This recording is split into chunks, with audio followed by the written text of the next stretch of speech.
A Day in My Life bilang isang mabuting manugang. Ako nga ay nagbibidyo. Ano ka't galit na galit? Gusto manakit?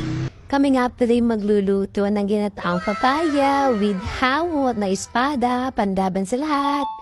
At yun ang gagawin naming salad. Birthday bukas ang aking kapatid. Kaya may mekos-mekos ga naman iyang gata. Oh. Sige, piga. Para pang iyang may nakapangginto. Oh, ay. Mekos-mekos tang iyan. Tapos iyan nga ay salain at nang makita ko sila madudumi ang budi at lumalabas na ang daming nasala. Ipatotoo lang na sadyang mararami diyan sa tabi-tabi ang may maitim na budi. Oh. At yung mga gatang nasa lalagyan na ay yan ang mabubuti. Aroy ko naman. At dini na nga din nagigisaring bawang at sibuyas sa pinagprituhan ng espada. At sadya namang dasap na dasap diyan ang lasa.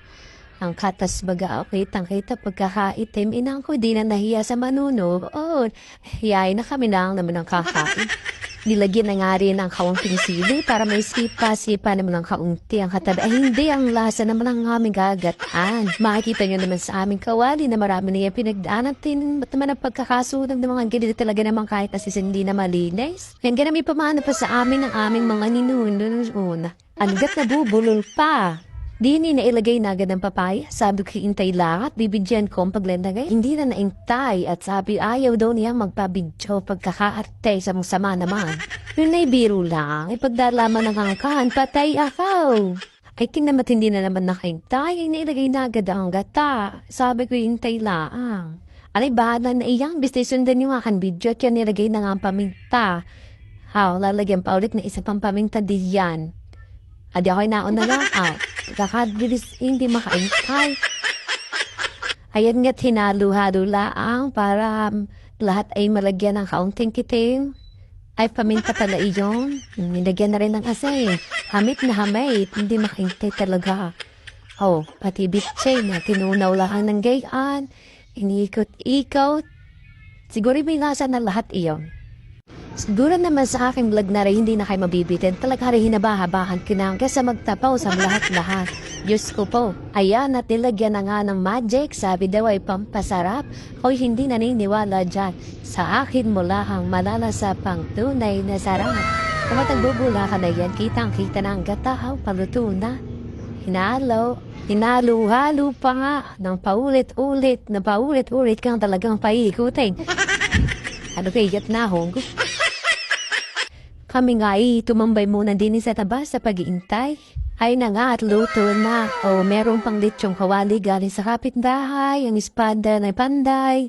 Kain na tayo. Haring at kakain na, kasarap ang kanin ay may kaunting tutong. Ayan, sasabawan ko. Huwag ka nang pasinin ng aking mukha. Alam ko ako'y manas na manas na. Talaga naman ako'y tumaba ng sobra. Namang wala nang ginawang kundi kumain ng kumain, lumamon ng lumamon, lumapang ng lumapang. Ay nako, nakalimutan ko na ang sarili ko. Haringat po ng lapang ko, thank you Lord, it's a wrap! Ay nako kayong lahat, baka sabihin naman ako hindi nag-aalo. Haray pagkakasarap ng aming kain. Hindi matutumbasan ang lahat ng bagay. Arawang ito, ayaran mga puso, ayari pagkakasaya ng aming date na aking asawa. Nakain kami ang ulam namin ay ginataan papaya at espada ni Panday. Wala na ngang masusuwit pa sa garling para tayo kayo magsasama sa true ups and down kahit mag-close open ka pa. Parang nga kayo mahilig kumain sa Pasko. Dulaan ko kanino ba so rin gamit-gamit ko. Siya mamaya na nilang yan sagutin at yan ay may part to pass dulo. Ako lang ay may gustong i-share sa inyo simula sa aming pagsasamang dalawa. Ako naman ngayon naniniwala sa sabi ng matatanda na ang pag-asawa ay hindi pagsubo ng kainin na mainit.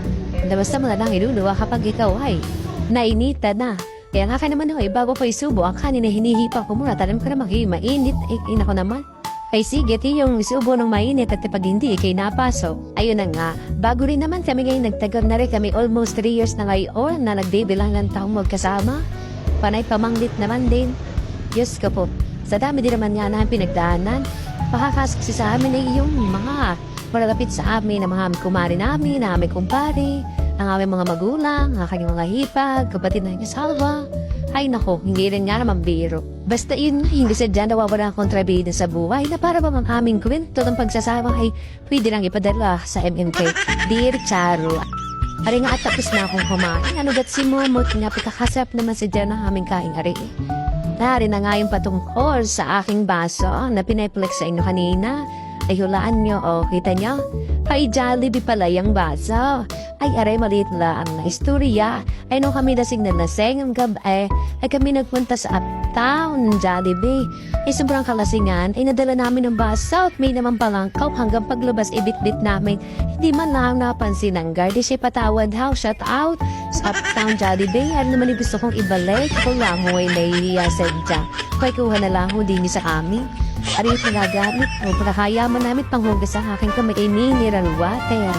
Tas ang baso ko pa ay kay Jollibee ang kapa. Sadyang kami mayaman. Haring tapay busog na. Thank you Lord sa masarap na pagkain sa biyaya ng araw-araw at nakakaraos. How nagpahipaos ka ng tubig at hindi na ako makatayo. Sobrang sarap ng aking kain. Oh, kayo baga? Tapos eritahan nga ipapasok kahay mga pinagkainan. Nakakita ko naman hindi nagpapakitang kilat sa ring dalawang kapatid na mga ikaw. Pamasad ang galing mag-start day. Kayo nung kayo nagbana sa kagalingan ng iyan. Iwag lang mga ba din kupandalag. Inapkong. Good nang langoy pag sa gagaling. Ay siya papaano hanggang dito na lang huli. Kayo mag-comment na lamang. Ano pang gusto niyo malaman sa aking buhay-buhay. Thank you for watching.